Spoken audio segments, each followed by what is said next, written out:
Amara Cole thought the rooftop mixer would be just another event, another night of managing details, keeping clients happy, staying invisible in the background.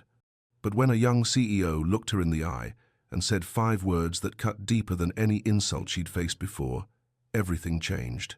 What she didn't know was that those same 5 words would force them into a professional partnership the very next morning, 72 hours, to pull off an impossible event. With her reputation, his company, and a leaked audio recording all hanging in the balance. Some mistakes can't be undone with an apology. Some wounds require more than words to heal. And sometimes, the person who hurts you the most becomes the one who shows you what real accountability looks like.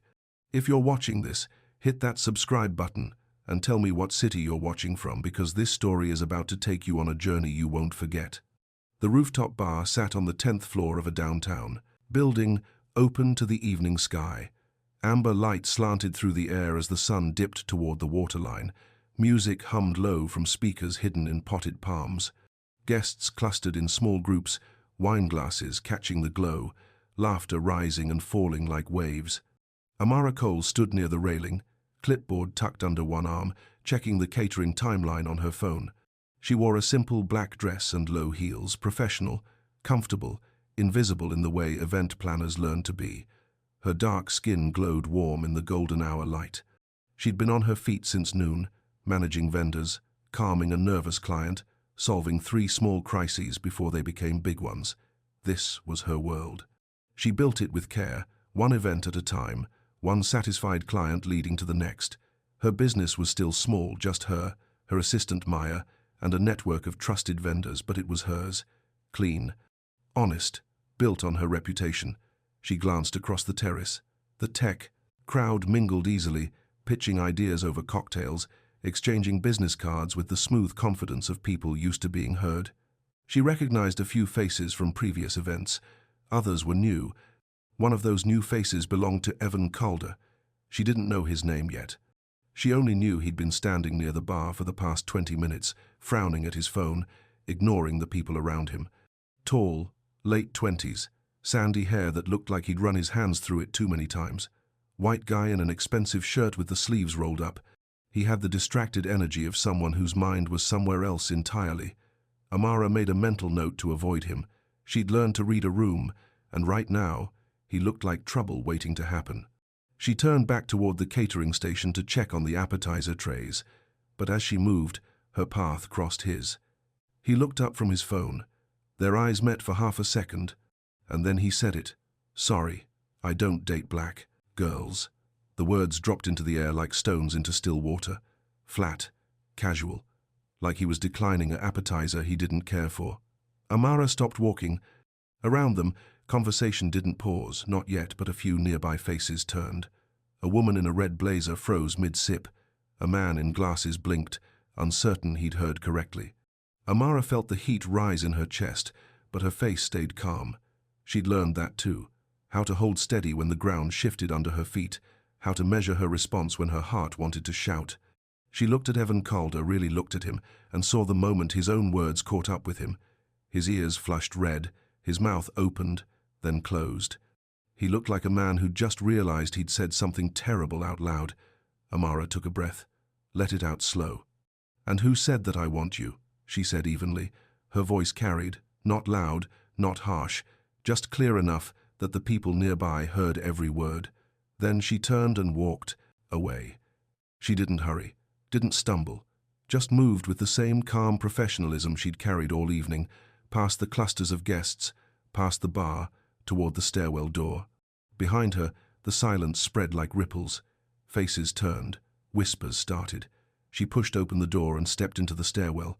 The heavy door closed behind her, muffling the music and voices. The fluorescent lights were harsh after the warm glow of the rooftop. Her heels echoed on the concrete steps. Amara leaned against the cool wall and closed her eyes. She wasn't crying. She wouldn't cry. But her hands were shaking, and she pressed them flat against the wall to steady them. "Sorry, I don't date black girls," like she'd been offering, like he thought she'd been interested, like he needed to make it clear right there, in front of everyone, that she wasn't good enough. She'd heard worse. She'd survived worse. But it didn't matter how many times it happened. It still landed like a punch. She straightened, smoothed her dress, and started down the stairs. By the time she reached the street, her breathing was even again. Evan stood on the rooftop, watching the door swing shut behind her. His phone was still in his hand. The screen had gone dark. He couldn't remember what he'd been looking at. "Sorry, I don't date black girls." He replayed the moment in his head, trying to understand how it had happened. He'd been annoyed, distracted by a bad pitch meeting earlier, irritated by the noise, not really paying attention to anything. She'd walked past him, he'd looked up, and his brain had what? Misfired? No, that wasn't it, he'd assumed.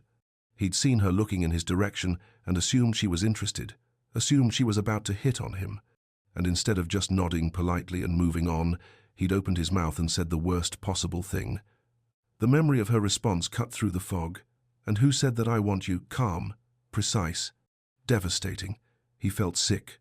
Around him, the event continued, but the atmosphere had shifted.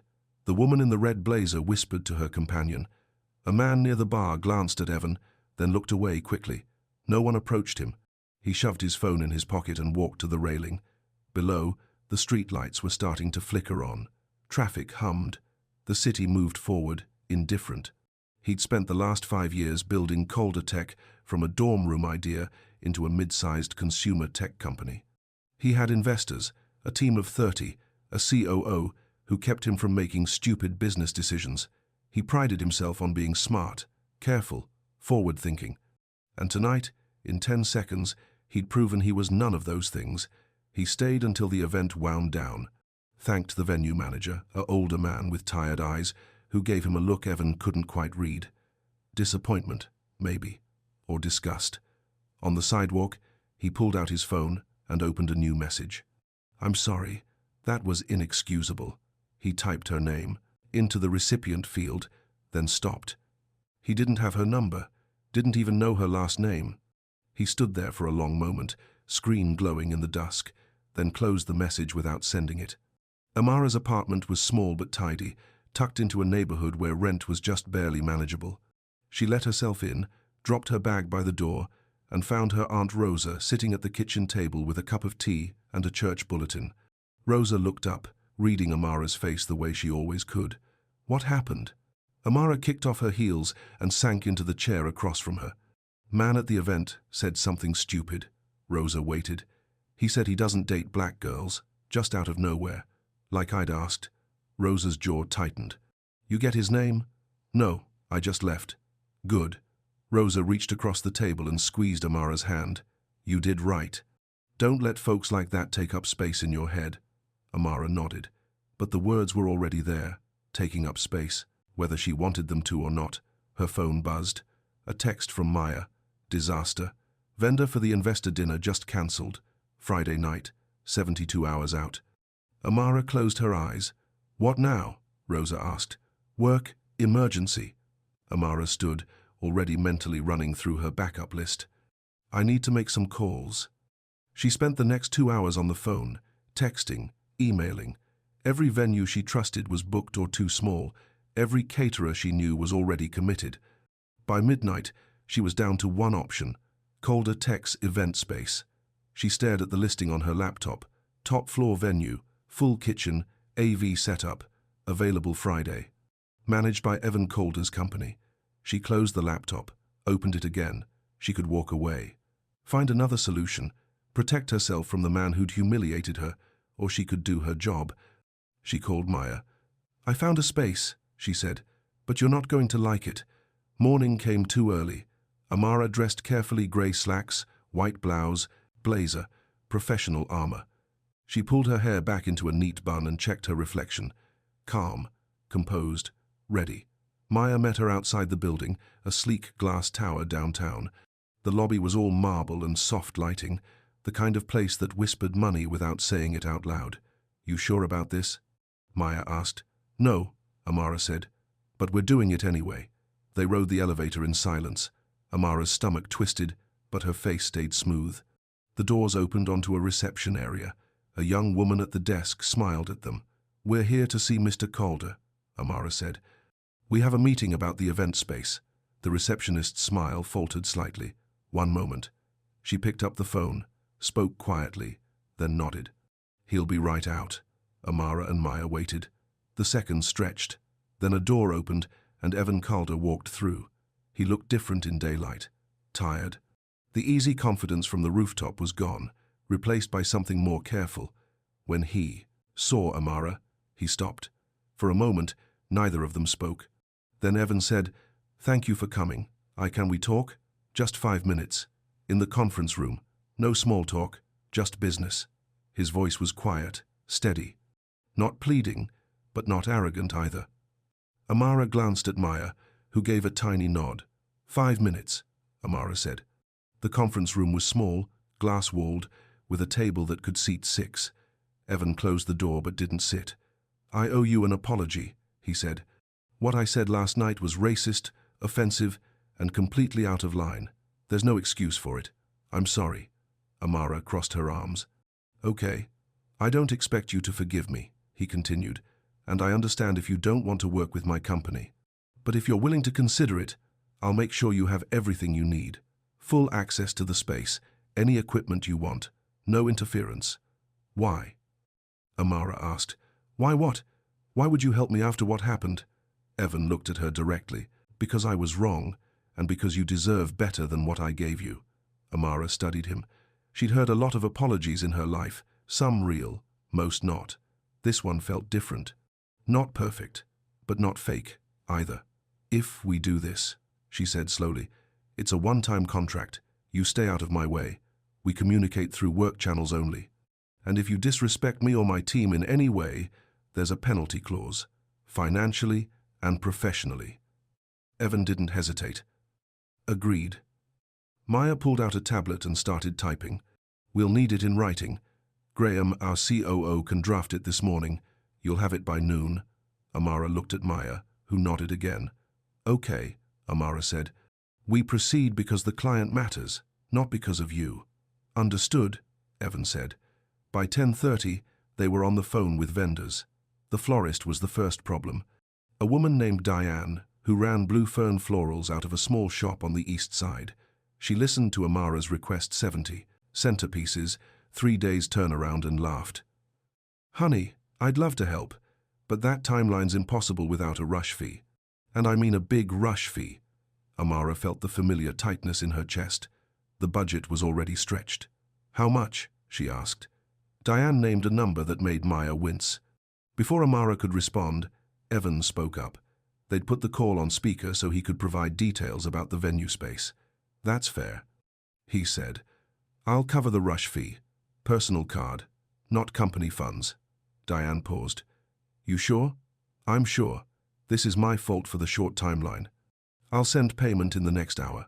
After the call ended, Amara looked at him. "You didn't have to do that." "Yes, I did." Evan said simply, "I caused the problem. I should fix it." Maya glanced at Amara, eyebrows raised slightly. They spent the rest of the morning working through logistics. Evan stayed quiet mostly, answering questions when asked, offering access codes and contact information. He didn't try to take over, didn't mansplain or suggest better ideas, just listened and helped where he was needed. By early afternoon, they'd secured the major vendors and started mapping the floor plan. The venue space was beautiful.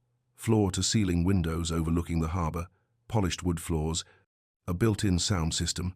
Amara walked the perimeter with her tablet, taking notes, marking exits and electrical outlets. Evan followed at a respectful distance, tablet in hand, answering questions about load capacity and ADA compliance. They fell into a rhythm. Amara called out a request. Evan confirmed or found the answer. Maya checked items off the list. The work was good, focused, clean. At one point, Evan asked, "Can we talk? Just for a minute. Private." Amara hesitated, then nodded. They stepped into a small side office. The door stayed open. Evan didn't waste time. "I want to say again specifically that what I said last night was wrong. I made an assumption that was racist and disrespectful. I embarrassed you in front of people. I'm sorry. I'm not asking for forgiveness. I just want you to know I understand what I did. No, if I offended you. No, it came out wrong. Just accountability." Amara looked at him for a long moment. "I appreciate you saying that," she said carefully. But you need to understand I'm not here to teach you how not to be racist. I'm here to do my job. If you want to be better, that's on you, not me. I understand. Good. They went back to work. Late afternoon brought another problem. A text from Maya. Someone's talking about the rooftop. Audio might be circulating. Amara's stomach dropped. They gathered in Evan's office, her, Maya, Evan, and Graham Pierce, the COO. Graham was a lean man in his 30s with sharp eyes and a reputation for fixing problems before they became disasters. What do we know? Graham asked. Maya showed them the message. No audio file yet, just whispers in private chats. If it goes public, Amara said, it could hurt my business. Clients might think I'm using this for publicity, or that I'm, I don't know, coaching you for optics. That's ridiculous, Evan said. Doesn't matter if it's ridiculous. Perception is reality in my world. Graham nodded. We go dark. No statements, no interviews. Anyone asks, we decline comment. Amara, you do the same. What if it spreads? Maya asked. Then we deal with it. Graham said. But we don't feed it. Evan looked at Amara. I won't let this hurt you, whatever it takes. We'll see, Amara said quietly. That evening, Amara sat at her kitchen table with Rosa. How'd it go? Rosa asked. Better than expected. He apologized. For real, and he's staying out of the way. Rosa's eyes narrowed. What's the catch? There might be audio from last night. It could go public. And you're still working with him? The client needs this event. I can't let them down because of one man's mistake. Rosa sighed. You're a better woman than me. I'm a professional woman, Amara corrected. There's a difference. Her phone buzzed. A text from Maya. Day 2 starts at 7:30 a.m. You good? Amara typed back. I'm good. We lead. He follows. She set the phone down and looked at Rosa. I'm not doing this for him, she said. I'm doing it for me. Rosa reached across the table and squeezed her hand. Across town, Evan sat in his apartment, staring at his laptop. An email from Celine Hart sat in his inbox.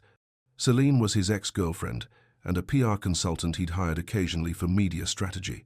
The subject line read, Let's turn this around. He opened it. Heard about the rooftop. Not great, but we can spin it. I've got a producer interested in a redemption angle interview tomorrow morning. Very sympathetic. You talk about learning and growing, maybe bring her into it, as the woman who taught you something important. Optics will be. Evan closed the laptop. He opened his messages and texted Graham. No media. We protect her, not my image. Graham's response came immediately. Good call. Evan set an alarm for 6 a.m. and turned off the lights.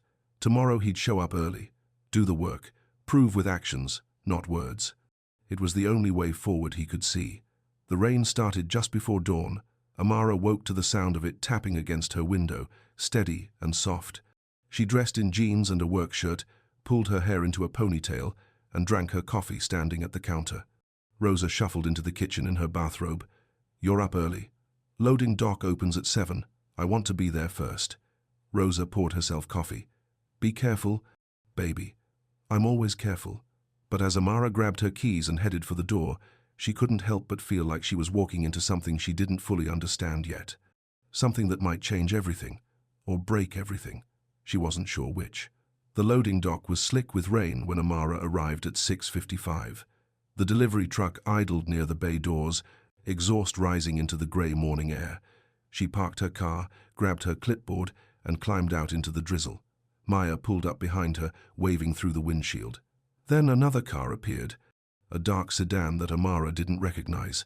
The door opened, and Evan Calder stepped out. He wore jeans and an old grey sweatshirt. Work gloves stuck out of his back pocket. His hair was damp from the rain. Morning, he said. Amara blinked. What are you doing here? Helping unload. He pulled on the gloves. If that's okay. Maya shot Amara, a look half surprise, half curiosity. The truck driver hopped down from the cab, clipboard in hand. We got 40 chairs, 12 tables, and about 20 boxes of linens. Where do you want them? Amara pointed to the service elevator. 10th floor. Stack everything in the north corner of the main room. Got it. They formed a chain. The driver and his assistant pulled items from the truck. Evan carried them to the loading platform. Maya checked. them against the inventory list. Amara directed placement. The work was steady, physical, the kind that didn't leave room for awkward conversation. Evan didn't try to take charge, didn't crack jokes or make small talk. He just followed Amara's lead, moving furniture and boxes with quiet focus. When he wasn't sure where something went, he asked. When she gave an answer, he listened. One of the building's maintenance staff walked by, did a double take, and stopped. "Mr. Calder?" Evan looked up, arms full of folded chairs. "Morning, Luis. You need help?" "We're good. Thanks, though." Luis shook his head, grinning slightly, and continued on his way. By 8:30, the truck was empty and everything was upstairs. Amara checked off the last item on her clipboard and nodded to the driver. "We're all set, thank you." After the truck pulled away, she turned to Evan. His sweatshirt was damp, his face flushed from exertion. "You didn't have to do that," she said. "I wanted to help." "Why?" He met her eyes. "Because showing up matters more than saying the right thing." Amara studied him for a moment, then nodded slowly. "Keep this pace," she said. "We've got a lot of work ahead." "Yes, ma'am." At 10:20, the client liaison arrived. Her name was Denise Park, and she represented the investment firm hosting the dinner. Denise was polished, efficient, and visibly stressed. This event mattered. A lot of important people would be in the room. Everything had to be perfect. They gathered around the floor plan spread across one of the tables. "I'm concerned about the flow from the reception area to the dining space," Denise said, tapping her pen against the paper. "It feels tight," Amara nodded. "We can shift the cocktail tables to create a clearer path. If we move these two," she pointed, "and angle the bar here, it opens up the whole corridor." "What about the ADA requirements?" Denise asked. "We have at least 3 guests who use mobility devices." "Already on it," Amara said. "We're bringing in an additional ramp for the stage access, and we've marked wider pathways between tables." Denise looked relieved. "Good. What about Miss Park?" Evan interrupted gently. "If there's anything else you need, extra furniture, equipment, staffing, I can have it here by end of day." "Whatever makes this work for you." Denise glanced at him, then at Amara. Amara said, "We have it under control, but thank you." Evan stepped back. "Let me know if that changes." They spent another 30 minutes refining details. When Denise finally smiled, a real smile, not the tight professional version, Amara felt the knot in her chest loosen slightly. "This is going to be beautiful," Denise said. "Thank you." After she left, Maya elbowed Amara gently. "He's really trying," she whispered. "I see that. You okay with it?" Amara watched Evan across the room, measuring the ADA ramp specifications with a maintenance worker. He was listening carefully, taking notes, asking, clarifying questions. "I'm reserving judgment," she said. "One day doesn't make a pattern." "Fair enough." Lunch was quiet. The catering team had left sandwiches and salads in the break room. Amara, Maya, and Evan sat at the long table, eating in companionable silence. A few Calder Tech employees drifted in and out, grabbing coffee, chatting about projects. One woman nodded at Evan, clearly surprised to see him in jeans, eating a turkey sandwich like everyone else. Maya broke the silence. "So, how long have you been running Calder Tech?" 5 years, Evan said. "Started in my dorm room at Stanford. Got some early funding, built a team, and tried not to screw it up too badly." "What do you make?" "Like, what's your product?" Maya asked. "Accessibility software. Tools that help people with disabilities interact with technology more easily. Voice controls, adaptive interfaces, that kind of thing." Amara looked up. "That's your focus?" "Yeah, my younger sister has cerebral palsy. Growing up, I watched her struggle with tech that wasn't built for her. So," he shrugged, "I wanted to fix that." The sincerity in his voice was unmistakable. This wasn't a pitch. It was personal. Maya nodded slowly. "That's cool. Really cool." Amara set down her sandwich. "Is that why you agreed to the ADA requirements so quickly?" "Partly, but mostly because it's the right thing to do. Should be standard, not an afterthought." A moment passed. Then Amara said, "I dated someone once who didn't think accessibility mattered. Said it was too expensive to accommodate everyone. When I pushed back, he told me I was being dramatic." Evan's expression tightened. "I'm sorry." He also didn't like when I set boundaries.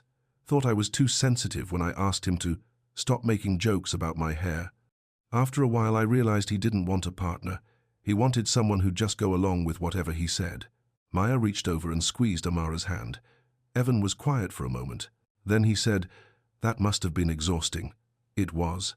"For what it's worth," Evan said carefully, "you shouldn't have to fight to be respected. Not in a relationship, not anywhere." Amara looked at him directly. "No, I shouldn't." The conversation shifted after that. Maya asked about the AV setup. Evan pulled up the specs on his phone. The moment passed, but Amara noticed he didn't ask prying questions, didn't try to dig deeper into her past, just listened, acknowledged, and moved on. It was a small thing, but small things mattered. The afternoon brought a new problem. One of the AV techs, a guy named Curtis, who'd worked a dozen events with Amara, pulled her aside during the sound check. "Hey, I don't know if this matters, but I heard something in a group chat last night." Amara's stomach tightened. "What kind of something?" "Audio from that rooftop event. People are saying it might drop online tonight. I don't know what's on it, but figured you'd want to know. Thank you for telling me." After Curtis went back to his cables and monitors, Amara found Maya and Evan in the AV booth. Graham was there too, reviewing technical specs with the building manager. She told them what Curtis had said. Graham leaned back in his chair. "If it drops, they'll come after both of you. Media will want a statement.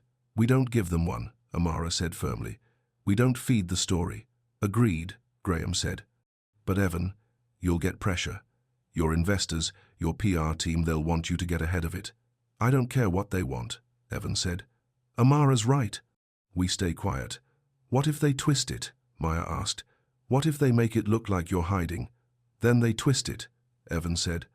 "I'm not throwing Amara under the bus to save my reputation." Graham studied him for a moment, then nodded. "Okay. We lock down who has access to this floor. No photos, no video, no one up here who doesn't need to be.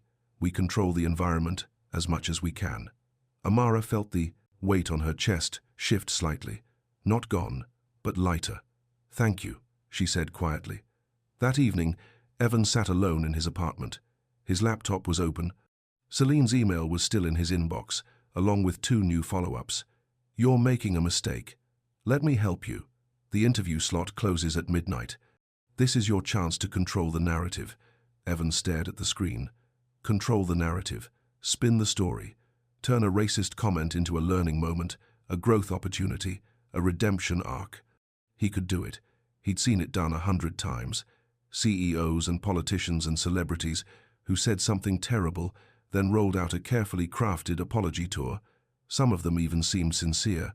But that wasn't what Amara needed. She needed him to protect her privacy, to let her do her job without becoming part of his public image rehabilitation. She needed him to shut up and do the work. He clicked reply and typed, "Celine, I appreciate your help, but I'm declining the interview. I'm not doing any media on this. Please take me off the list for future opportunities related to this situation. Thank you." He hit send before he could second-guess himself. Then he deleted the calendar hold for the interview prep, closed his laptop, and sat in the dark. His phone buzzed. "Graham, good call. Get some sleep. Tomorrow's a long day." Evan set the phone down and stared out the window at the city lights. He'd built a company on the idea of making things better, more accessible, more human. It was time to apply that to his own life. Morning came with pale sunlight and the smell of Rosa's coffee. Amara was tying her shoes when the doorbell rang. Rosa called from the kitchen, "I'll get it." Amara heard the door open.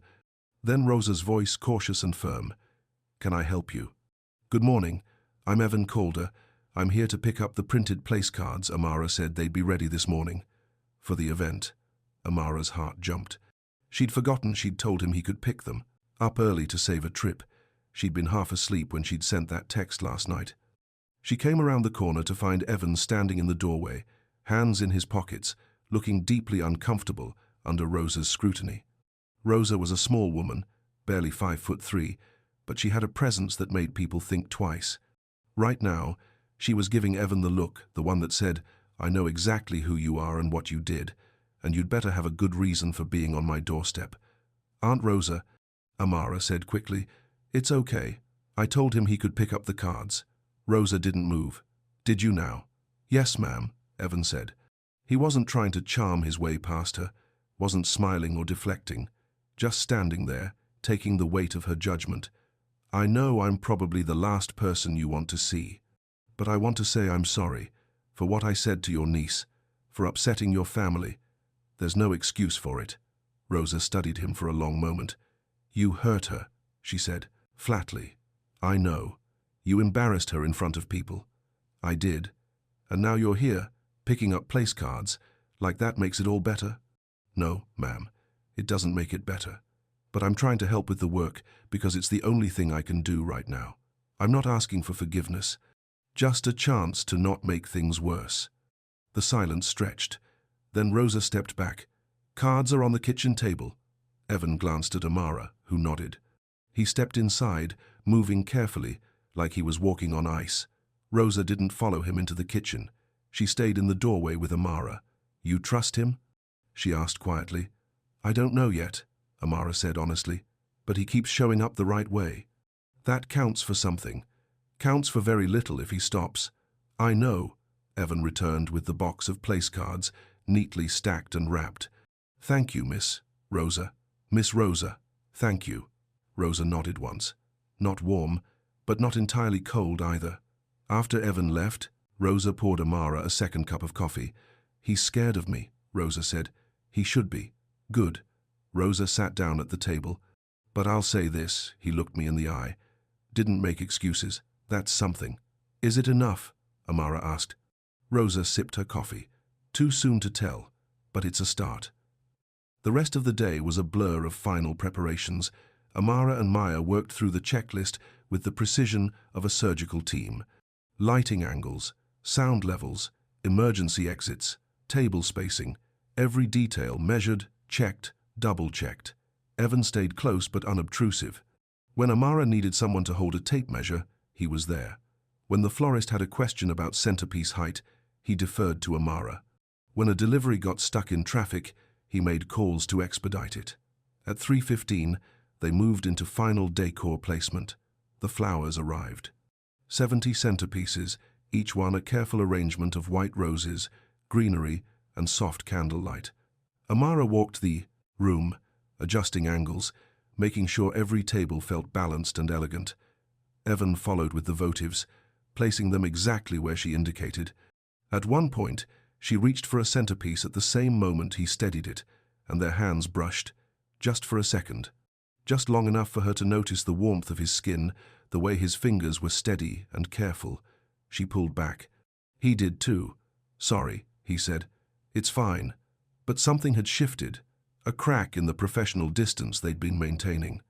Maya, across the room, caught Amara's eye and raised an eyebrow. Amara shook her head slightly. Not now. Not yet. They kept working. At 5 o'clock, a woman appeared in the doorway. She was about 30, white, blonde hair pulled back in a sleek ponytail. She wore a tailored dress and carried herself with the confidence of someone used to being the smartest person in the room. Evan, she said, we need to talk. Evan looked up from the table he was setting. His jaw tightened. Celine, what are you doing here? I heard you were hosting an event. Thought I'd stop by. Graham appeared from the hallway. Miss Hart. This is a closed event. No guests until tomorrow night. Celine smiled. I'm not a guest. I'm here to help. Evan, can we talk in your office? No, Evan said. We're busy. It'll just take 5 minutes. I've got a crew, very small, very discreet, who can document the event. Not for publicity, just for your portfolio. Show your investors that you're engaging with the community, supporting local businesses. No, Amara said. Celine turned to her. I'm sorry, who are you? The event planner. And the answer is no. No cameras, no crew, no documentation. I think Evan should decide that. Evan signed a contract, Amara said evenly. 0 media. If he breaks it, there's a penalty clause.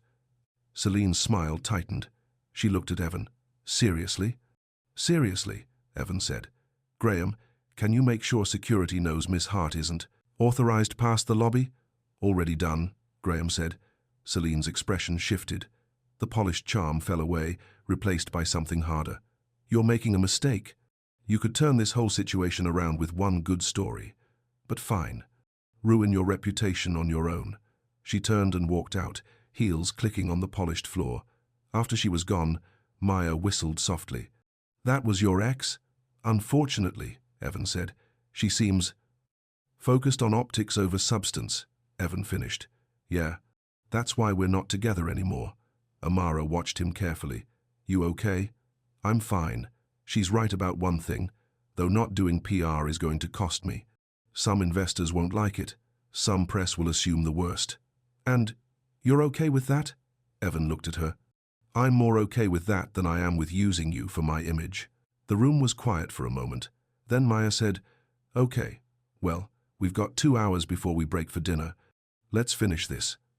That evening, Amara and Evan stood on the empty terrace, testing the outdoor lighting. The city spread out below them, lights beginning to glow as dusk settled in. The rain had passed, leaving the air clean and cool. It's beautiful up here, Amara said. Yeah, it is. She glanced at him. You really didn't have to cut off your PR person. Yes, I did. She was going to use this event, use you to make me look better. That's not okay. It might have helped your company. Maybe. But some things matter more than good PR. Amara looked out at the city. Like what? Like doing the right thing, even when it costs you. They stood in silence for a moment. Then Amara said, My ex used to tell me I was too idealistic, that I cared too much about doing things the right way instead of the easy way. He said it would hold me back. Did it? No. It built my business. People trust me because I keep my word. Then you were right, and he was wrong. Amara smiled slightly. Yeah, I was. Evan turned to face her. For what it's worth, I don't think you're too idealistic. I think you're exactly as idealistic as you should be. Something warm unfolded in Amara's chest. Not trust. Not yet, but possibility. Thank you, she said quietly. They finished the lighting check and headed back inside, the work waiting for them like always. The night of the investor dinner arrived wrapped in golden light and nervous energy. Amara stood in the center of the venue at 6 o'clock, 1 hour before guests would arrive. The space had transformed. White linens draped every table. Centerpieces glowed with candlelight.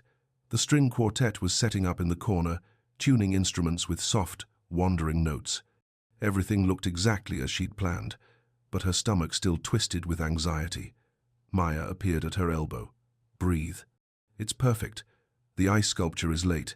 It's stuck in traffic. It'll be here in 20 minutes. The pianist requested a different bench. Already handled. Luis is bringing it up now. Amara checked her tablet one more time, scrolling through the timeline. Cocktails at 7. Seated dinner at 7:45. Speeches at 8:30. Dessert and networking until 10. Every minute accounted for, every detail planned. But details could still go wrong. You've done everything you can, Maya said gently. Now we just have to trust it. Amara nodded. But trust didn't come easily. Not in her work, not in her life. Evan emerged from the kitchen, tie loosened, sleeves rolled up. He'd changed into a suit for the evening but still looked more comfortable in work mode than formal mode. Catering is set, he said. Chef wants to know if you want to do a final taste before service. Yes, thank you. They walked to the kitchen together. The chef presented small plates, seared scallops, herb-crusted lamb, roasted vegetable medley. Everything was exactly as requested. Amara approved each dish, made 2 tiny adjustments, and returned to the main room. By 6:30, the ice sculpture arrived. A graceful swan, wings spread, catching the light. By 6:45, the guests started arriving. Amara stayed in the background, watching everything with careful eyes. Denise Park greeted guests at the entrance, warm and professional. The cocktail hour flowed smoothly, conversations sparked. Laughter rose, glasses clinked. The quartet played soft jazz standards. The lighting created an atmosphere that was elegant without being cold. Evan moved through the crowd, shaking hands, making introductions, but every so often, Amara caught him glancing her way, not checking up, just checking in, making sure she had what she needed. Once, when a waiter nearly dropped a tray, Evan was there in an instant, steadying it with one hand, redirecting traffic with the other. The moment passed so quickly most guests didn't even notice. But Amara noticed. At 7:40, the guests began moving to their seats. The transition was seamless, no bottlenecks, no confusion. People found their place cards and settled in, conversations continuing without interruption. Maya gave Amara a thumbs up from across the room. Dinner service began. The first course went out perfectly. The second course earned quiet murmurs of appreciation. By the time the lamb was served, Amara finally allowed herself to exhale. This was going to work. During the speeches, she stood near the back wall, watching Denise introduce the evening's keynote speaker, a venture capitalist who'd built her fortune on early tech investments. The woman spoke about innovation, risk, and the importance of supporting diverse founders. Amara felt something loosen in her chest. This event, this beautiful, complicated, hard-won event, was about something bigger than her conflict with Evan. It was about people connecting, ideas spreading, futures being built. This was why she did this work.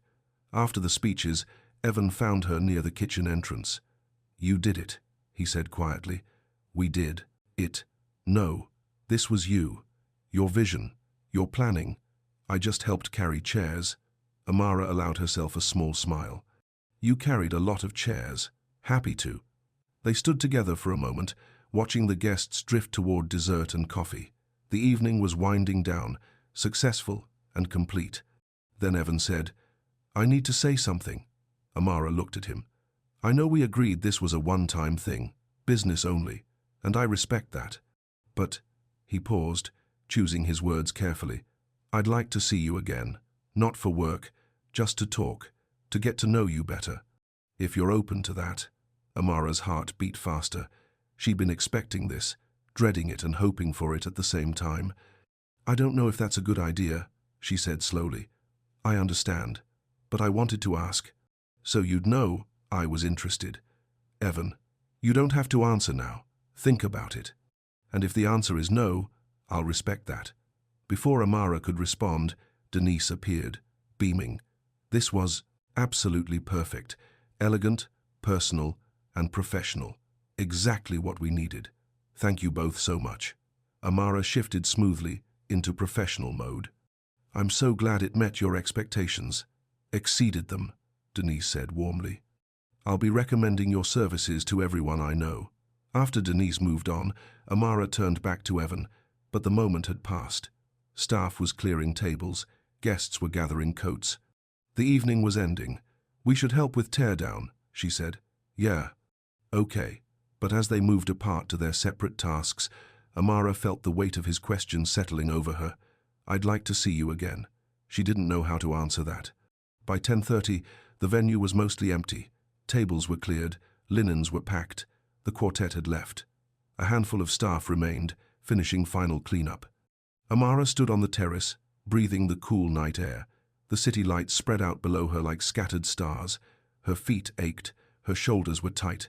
But the event was done, and it had been beautiful. She heard footsteps behind her. Evan joined her at the railing, keeping a respectful distance. "Long day," he said. "Long week." They stood in comfortable silence for a moment. Then Evan said, "About what I asked earlier, I need to think about it." Amara said, "Not because I don't, I just need to be sure, for both of us." "That's fair. I have a rule," she continued. "I don't date anyone connected to a current project. Too many complications. Too much room for things to get messy." "That makes sense. So if, and this is a big if I were to consider seeing you, it wouldn't be until after we've closed out all the final invoicing and deliverables, at least 2 weeks from now." Evan nodded slowly. "I can wait 2 weeks, and even then, I'm not making any promises. I need to see if this," she gestured between them, "is real or just proximity." "Understood." Amara looked at him directly. "Why me, Evan? You could date anyone. Why? Are you interested in someone you hurt, someone who has every reason not to trust you?" Evan was quiet for a moment, thinking. "Because you didn't let me off easy," he said finally. "You held me accountable. You set boundaries and stuck to them. You demanded respect, not just for yourself, but for your work and your team. And you did all of that with grace and strength and," He paused. You made me want to be better, not to impress you, not to win you over, just to be better. Period. Amara's throat tightened. That's a lot of weight to put on me, she said quietly. I don't mean it like that. I'm not asking you to fix me or teach me. I'm just saying you showed me something I needed to see. And I'm grateful. Whether you say yes to coffee or not. The honesty in his voice landed somewhere deep in Amara's chest. She turned back to the railing, processing. After a moment, she said, 2 weeks. Then we'll talk. But Evan, if we do this, we do it slowly, carefully. I'm not interested in being someone's redemption arc or learning experience. You wouldn't be. I promise. Good. They stood together a moment longer. Then Maya called from inside, needing Amara's approval on the final checklist. Amara started to go, then paused. She turned back to Evan. Thank you, she said, for showing up this week, for doing the work. It mattered.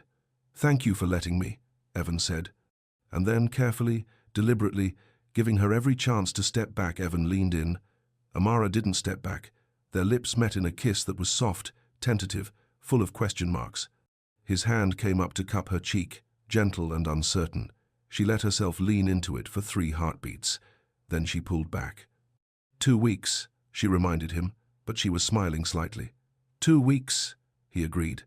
Amara walked back inside, her heart beating faster than it should, warmth spreading through her chest despite her better judgment. Behind her, Evan stayed on the terrace, hands in his pockets, looking out at the city. For the first time in days, he let himself hope. At 11:15, Amara was in the back of a rideshare, exhausted and wired at the same time. Her phone sat in her lap, dark and quiet. Then it buzzed. A notification, not a text, a social media alert. She opened it, frowning. A video, posted 30 minutes ago. Already shared 200 times, the thumbnail showed the rooftop from that first night. Her stomach dropped. She pressed play. The audio was rough, recorded on someone's phone from across the terrace. She heard Evan's voice first, cutting through the ambient noise. Sorry, I don't date black girls. Then her own voice, clear and calm. And who said that I want you? But then the video cut an obvious splice and jumped to footage from tonight's event. Evan and Amara standing together near the kitchen entrance, talking quietly. The angle made it look intimate, conspiratorial. A text overlay appeared. From racist comment to business partners in 1 week. What's the real story here? The comment section was already filling up. She's coaching him for PR. Classic. He's using her to save his image. She's letting him. This is so calculated. She probably planned this whole thing.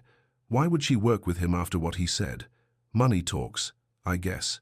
Amara felt sick. She called Maya. It went to voicemail. She called again. This time Maya answered, breathless. I just saw it. Amara, I'm so sorry. Who posted it? I don't know. The account is anonymous, but it's spreading fast. Amara's mind raced. Damage control, statements, lawyers. Then, her phone buzzed again. An email from a client she'd been courting for months. Hi, Amara. I'm going to hold off on finalizing our contract for now. Some concerns have come up. Let's reconnect in a few weeks. No explanation needed. The subtext was clear. Maya, I need to go dark for a few days. Can you handle the follow-ups from tonight? Of course. What are you going to do? Protect my business. Amara hung up and opened her messages. She typed quickly, precisely. Evan, the video dropped. I'm stepping back for a while to let things cool down. Please respect my space. This isn't about you. It's about my work. She hit send before she could second-guess herself. His response came almost immediately. I understand. I'm so sorry. Whatever you need. Amara closed her eyes and let her head fall back against the seat. The car turned onto her street. The lights of her building appeared through the window, warm and familiar. She'd worked so hard to build something clean and true, and now, because of one man's mistake and one anonymous person's cruelty, it was all at risk. She paid the driver, climbed out, and walked slowly to her door. Inside, Rosa was waiting at the kitchen table. I saw it, Rosa said quietly. Amara sank into the chair across from her and put her head in her hands. Rosa reached across the table and took Amara's hands in hers. We'll get through this. What if I lose? Clients? What if people think I don't know, using this for publicity? Then they don't know you. And they don't deserve your work.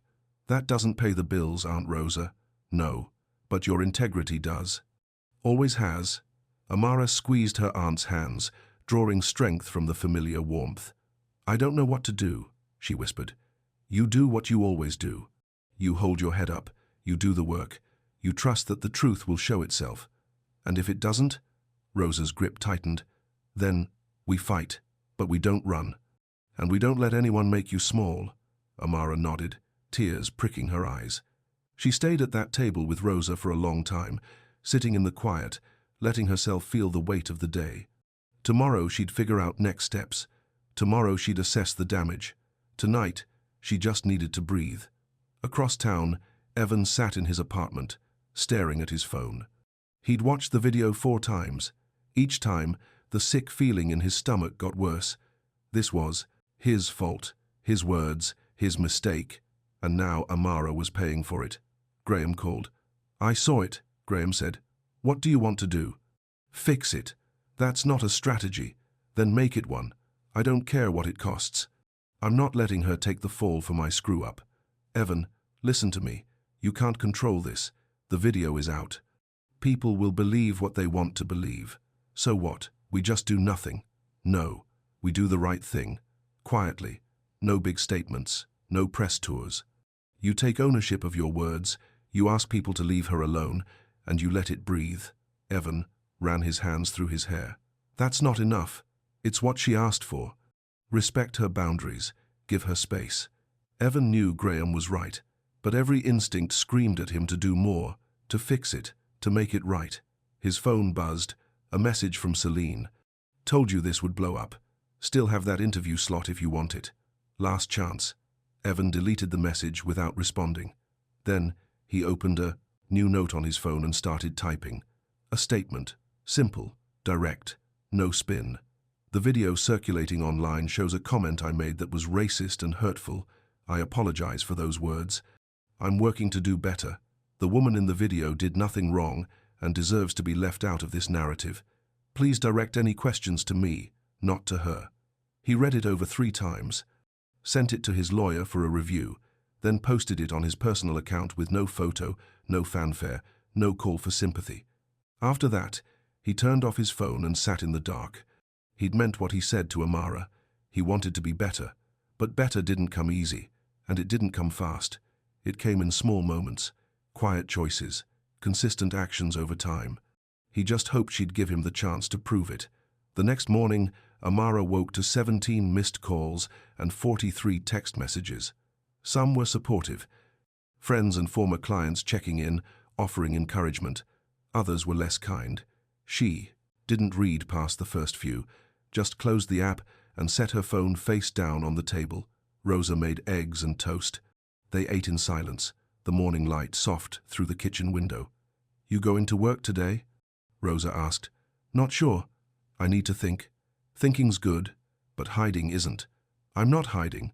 Rosa gave her a look. Amara sighed. Okay, maybe I'm hiding a little. That's not you, baby.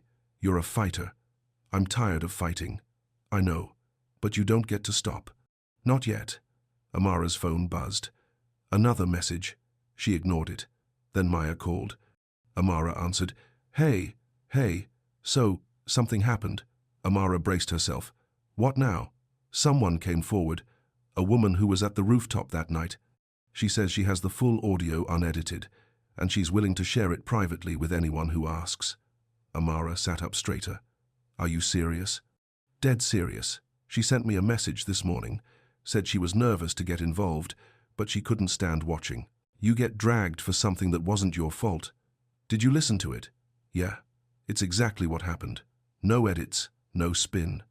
Just the truth. Amara felt something crack open in her chest. Not relief. Not yet. But hope. What do we do with it?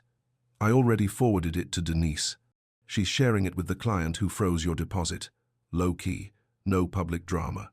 Just setting the record straight with the people who matter. Maya, you don't have to thank me. That's what partners do. Amara felt tears prick her eyes. I'm promoting you. Officially. Full partner. About damn time, Maya said, but her voice was warm. After they hung up, Amara sat with her phone in her hand, staring at the screen. The ugly comments were still there. The video was still spreading. The damage wasn't erased. But the truth was out there too. Quiet, steady, working its way through the network of people who actually knew her and her work. Rosa set a hand on her shoulder. See, the truth shows itself. Sometimes, Amara said quietly. Always. Just takes time. Over the next few days, Amara worked from home. She returned emails, followed up with vendors, processed invoices. The rhythm of the work steadied her. Slowly, so slowly, she almost didn't notice the tone started shifting. A former client called to book another event. 2 colleagues reached out with referrals. The frozen deposit was released with an apology. The video was still out there. The comments were still ugly. But the people who mattered, the people who knew her work, were standing by her. On the 3rd day, Graham called. Hi, Amara. I'm reaching out on behalf of Evan. He wanted me to ask if you'd be willing to accept a few things. What kind of things? Reimbursements. For late fees you've covered on behalf of other clients over the past year. He did some research, called a few vendors you work with regularly, and found instances where you paid penalties that weren't your fault. He'd like to cover those costs, anonymously. No press, no credit, just righting a wrong. Amara was quiet for a long moment. Why would he do that? Because he's trying to make amends? Not with grand gestures, just small, practical acts of restitution. This feels like a lot. It's a few $1,000s. Not a lot for him, but it might be for you. Amara closed her eyes. She thought about refusing, about keeping the line clear and professional. But she also thought about the late fees she'd paid out of pocket when vendors charged her for client delays, the times she'd absorbed costs to keep relationships strong. Okay, she said quietly, but I want it in writing, and I want him to know this doesn't change anything between us. Understood? I'll send over the details. After she hung up, Amara sat with the silence. Evan was doing exactly what he'd said he would, acting, not performing, repairing in quiet ways that didn't benefit his image. It meant something. She just wasn't sure yet if it meant enough. On the 5th day, after the video dropped, Amara received a sealed envelope at her building's concierge desk. Inside was a handwritten note on plain paper. No logo, no company letterhead. Amara, I'm not reaching out to pressure you or ask for anything. I just wanted you to know that I've ended my working relationship with Celine Hart. I've also declined all interview requests and public speaking opportunities related to what happened. This isn't about protecting my image anymore. It's about protecting your peace. The reimbursements Graham mentioned are separate from this. No strings, no expectations, just an attempt to balance a scale I tipped. Take all the time you need. I'll be here if and when you're ready to talk. Evan Amara read the note 3 times. Then she folded it carefully and put it in her bag. That evening, she sat at her kitchen table with Rosa. He cut ties with his PR consultant, she said, and he's turning down publicity. That cost him? Probably. She was well connected. Rosa sipped her tea. Real change looks small and steady, not loud and showy. You think he's really changing? I think he's trying. Whether he succeeds, Rosa shrugged, that's up to him, but trying counts for something. Amara looked out the window at the darkening sky. I miss him, she admitted quietly. Which is ridiculous. I barely know him. You know how he shows up under pressure. That's worth knowing. Is it enough? Only you can answer that, baby. Amara sat with the question, turning it over in her mind. She'd spent so much of her life protecting herself, building walls, setting boundaries, learning to recognize red flags early and walk away before things got messy. But sometimes, not often, but sometimes protection became isolation, and isolation was lonely. She pulled out her phone and typed a message. Hi, can we talk? Just coffee, somewhere quiet. She hit send before she could change her mind. Evan's response came 2 minutes later. Yes, whenever you're ready. Just tell me when and where. Amara set the phone down and looked at Rosa. I'm terrified, she said. Good, Rosa said. That means it matters. The cafe was tucked into a quiet corner 3 blocks from Amara's apartment. No mood lighting. No carefully curated aesthetic, just worn wooden tables, mismatched chairs, and the smell of strong coffee. Regulars sat reading newspapers or working on laptops, paying no attention to anyone else. It was perfect. Amara arrived first, 10 minutes early. She ordered a latte and claimed a table near the back window. Her hands were steadier than she'd expected, but her heart beat fast in her chest. She'd spent the last 2 days thinking about what to say, practicing conversations in her head, but now that the moment was here, all those careful words felt inadequate. The door opened. Evan stepped inside, scanning the room. When his eyes found her, something in his expression softened. "Relief, maybe, or gratitude," he ordered. Black coffee and joined her at the table, sitting across from her with careful distance between them. "Hi," he said. "Hi." For a moment, neither of them spoke. Then Amara said, "Thank you for coming. Thank you for asking." She wrapped her hands around her mug, drawing warmth from it. "I needed time to think, to figure out what I wanted. And did you?" "Some of it." She looked at him directly. "I'm not interested in being part of a redemption story, Evan. I'm not here to prove you've changed or to show the world that you're one of the good ones. That's too much pressure. For both of us. I understand. But," she paused, choosing her words carefully, "I also can't ignore that you showed up, consistently, in small ways, even when it cost you." Evan leaned forward slightly. "I want to keep doing that, not because I'm trying to earn something from you, but because it's who I want to be." "That's good, but you need to understand if we do this, we're starting from the beginning, not from some place where we pretend the rooftop didn't happen. It happened. You said something hurtful. I'm still processing it.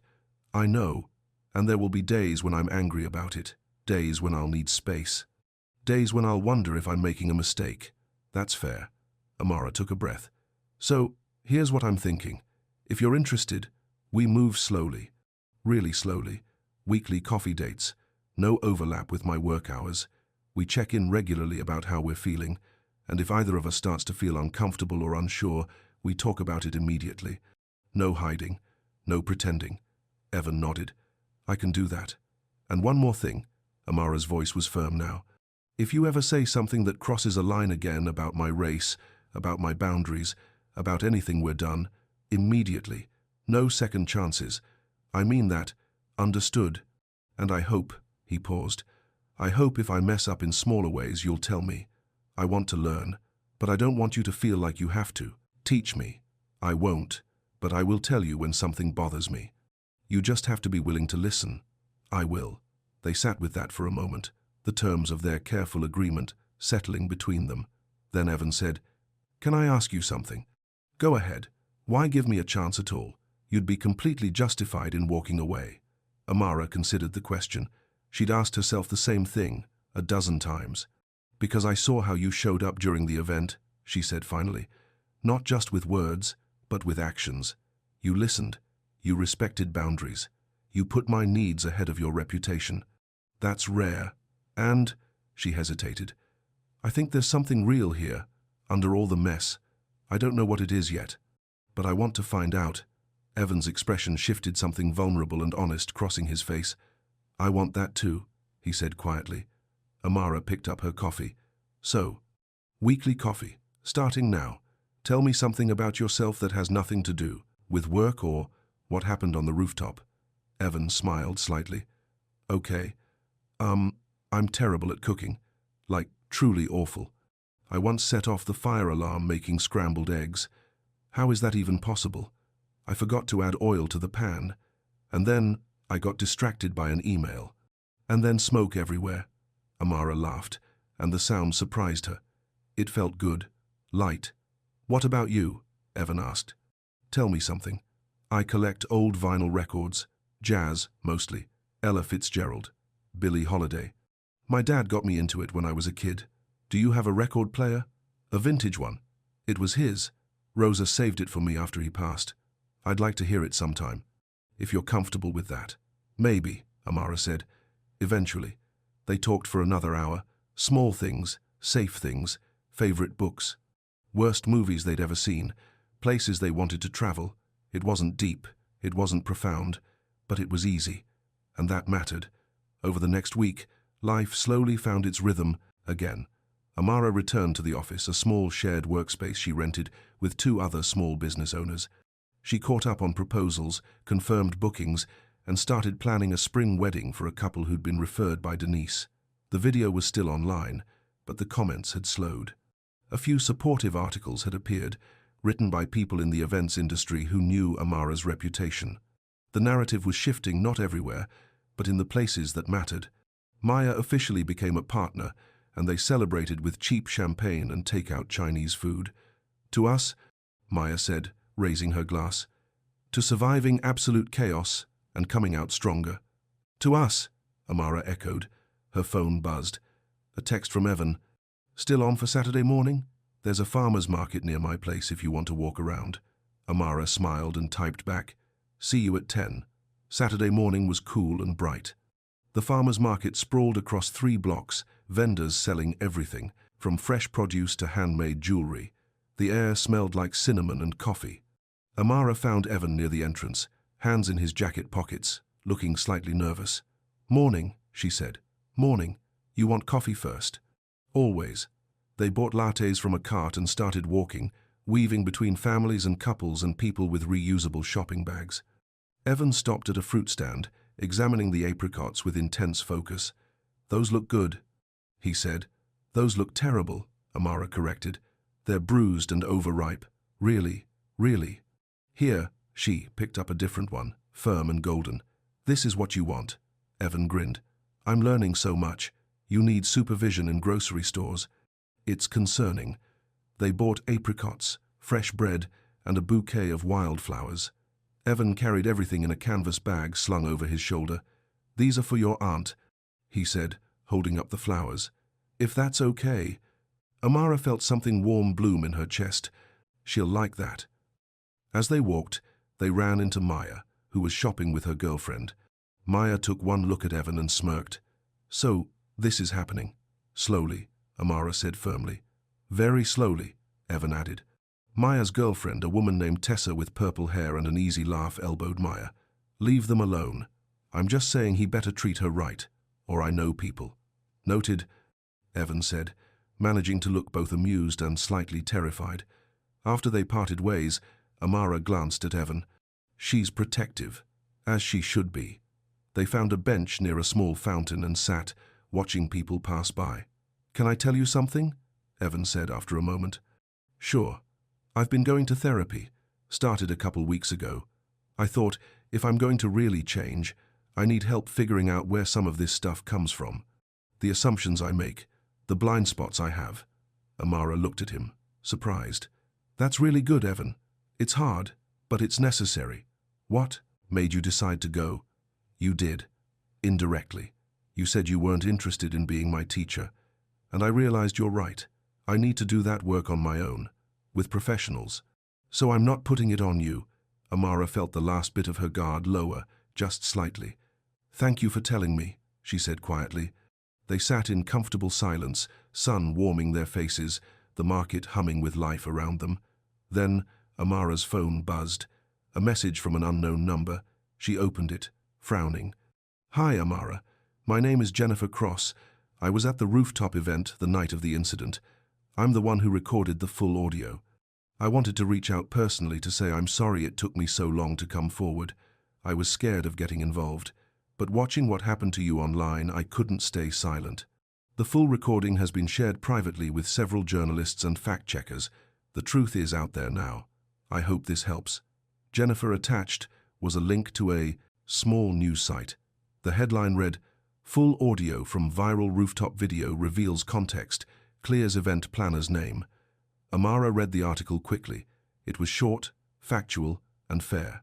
It confirmed what actually happened, Evan's comment, her response, the separate business arrangement that followed. No editorializing, no sensationalism, just the truth, she showed Evan. He read it, then looked at her. "How do you feel?" "Relieved, tired, ready to move on." "You deserve to." Amara leaned back against the bench, closing her eyes and tilting her face toward the sun. For the first time in weeks, she felt like she could breathe fully. That evening, Evan came to Rosa's apartment for dinner. He arrived exactly on time, carrying the wildflowers and a bottle of wine. Rosa opened the door, looked him up and down, and said, "You brought flowers?" "Yes, ma'am." "And wine?" "Yes, ma'am." "Good. Come in." Amara bit back a smile. Rosa's approval didn't come easy, but it looked like Evan was making progress. Dinner was simple: baked chicken, roasted vegetables, homemade biscuits. They ate at Rosa's small dining table, the kind of meal where conversation flowed naturally and laughter came easy. Rosa asked Evan about his sister. He told stories about growing up with her, the challenges she faced, the way she refused to let anything stop her. "She's tougher than I'll ever be," he said with clear affection. "Sounds like she raised you right," Rosa said. "She definitely kept me humble." After dinner, they washed dishes together, Rosa at the sink, Evan drying, Amara putting things away. It felt domestic, normal, like something that could grow into a real life if they let it. When it was time to leave, Rosa walked Evan to the door. "You keep showing up the small way," she said, "not the loud way. You hear me?" "I hear you." "Good." She patted his arm once. "You're doing all right so far. Don't mess it up. I'll try not to." After he left, Amara helped Rosa finish cleaning up. "You, like him," Rosa said. "It wasn't a question. I'm starting to." "Good. He's earned it." "You think so?" Rosa dried her hands on a towel and looked at Amara directly. "I think he's a man who made a terrible mistake and is doing the hard work to fix it. Not for show, for real. That's rare. And you're not settling, you're choosing. There's a difference." Amara hugged her aunt, breathing in the familiar scent of her perfume and kitchen spices. "I love you," she said. "I love you too, baby. Now go get some rest. You've had a long month. 3 months passed. Not quickly, not dramatically, just steadily." Amara and Evan fell into a rhythm. Coffee every Saturday. Dinner once a week, alternating who cooked. Amara always cooked better. Texts throughout the week, funny things, work updates, small observations about the day. They went to a jazz concert, walked through art museums, argued good-naturedly about movies. They had their first real disagreement on a rainy Tuesday. Evan made a comment about Amara's scheduling system that came across as dismissive. She called him on it immediately. "That sounded like you think your way is better just because it's yours." Evan stopped, thought about it, and nodded. "You're right. I'm sorry. Tell me about why you do it this way." And he listened, really listened. They navigated it, worked through it, came out the other side closer than before. In the 4th month, Evan met Amara's father's side of the family at a Sunday barbecue. Her cousins grilled him politely but thoroughly. Her uncle watched him with the careful eyes of a man who'd seen too many people make promises they didn't keep. Evan answered every question honestly, played basketball with the kids, helped clean up without being asked. By the end of the day, her cousin Marcus clapped him on the shoulder and said, "You're all right, man." It was the best endorsement Evan could have hoped for. On a cool Saturday morning in early spring, Amara and Evan walked through the same farmer's market where they'd bought apricots months before. This time, Evan knew which fruit to pick. They stopped at a bench, same one as before, and sat with coffee and fresh pastries.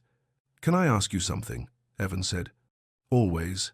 Would you," he paused, choosing his words, "would you be okay if we went public? Not in a big way, just a photo. Together. Nothing dramatic. Just us." Amara considered it. Months ago, the idea would have terrified her. But now, what kind of photo? "I don't know, just normal. Us getting coffee, or walking, whatever feels right." "Why now?" "Because I'm proud to be with you, and I don't want to hide it, but only if you're comfortable." Amara thought about the video, the comments, the way people had tried to define their story for them, and then she thought about how far they'd come, the quiet work, the honest conversations, the steady trust they'd built. "Okay," she said, "but nothing staged, just real. Deal." A passing jogger offered to take their photo. They sat on the bench, hands intertwined over the armrest, coffee cups in their free hands. The sun caught Amara's face, warm and golden. Evan's expression was soft, genuine, content. The photo was simple, honest, theirs. Evan posted it later that day with no caption, just the image. The comments were mixed. Some supportive, some skeptical, some cruel, but Amara didn't read them. She'd learned that other people's opinions mattered less than the truth she could see in front of her. The truth she'd watched unfold over months of small moments and consistent choices. 6 months after the rooftop, Amara stood in a new venue, clipboard in hand, directing setup for a corporate gala. Evan was across the city at his office, working through a product launch. They'd see each other for dinner later. Nothing fancy, just takeout and a movie at her place. It was ordinary, simple, exactly what she'd wanted. Her phone buzzed. A text from Evan. "Thinking about you. Hope the setup is going well. See you tonight." She smiled and typed back, "It's going great. See you soon." Maya appeared at her elbow. "You're glowing." "I'm sweating. It's hot in here." "You're glowing," Maya repeated. "Love looks good on you." Amara rolled her eyes, but she was still smiling. "Let's finish this setup. I've got a date tonight. With the guy who started out as your worst nightmare and somehow became your boyfriend." "That's the one." Maya shook her head, grinning. "Only you could turn a disaster into a love story." "It's not a love story." Amara protested. It's just what?" Amara thought about it. About Evan showing up at the loading dock in the rain. About him cutting ties with his PR consultant to protect her privacy. About therapy and honest conversations and the way he'd learned to listen without defensiveness. About the slow, steady building of something real. "It's just right," she said finally. And it was. Epilogue. 1 year later. The jazz club was crowded, music drifting through the air like smoke. Amara sat at a small table near the stage, Evan beside her, their fingers intertwined on the worn wood surface. On stage, a woman sang Ella Fitzgerald, voice rich and warm. Amara leaned into Evan's shoulder. He pressed a kiss to her temple. They didn't need to talk. The music said everything. After the set ended, they walked home through quiet streets, spring air cool against their skin. "I love you," Evan said. Simple, clear, true. Amara stopped walking and looked at him. She'd known for a while, had felt it growing in the quiet spaces between words, in the way he showed up, again and again, without fanfare or expectation. "I love you too," she said. They stood on that empty street, holding each other, the city humming around them. It wasn't a fairy tale, it wasn't perfect, but it was theirs, built on accountability, respect, patience, the kind of love that grew slowly, with intention, rooted deep enough to last. And that was more than enough. Rosa smiled when Amara told her. "Took you long enough to say it out loud. I wanted to be sure." "And are you?" Amara thought about Evan, about the man he'd been on that rooftop and the man he'd become through consistent, unglamorous work. About disagreements handled with care and boundaries honored without resentment. "I'm sure," she said. Rosa pulled her into a hug. "Then I'm happy for you, baby. You both earned this." And they had, not through grand gestures or perfect moments, but through showing up, listening, choosing each other, again and again, in all the small ways that mattered most. Love, Amara had learned, wasn't about erasing the past. It was about building a future where the past made them both better, wiser, kinder, more intentional about the way they moved through the world. And that was the kind of love worth fighting for, the kind worth keeping, the kind that lasted, the end.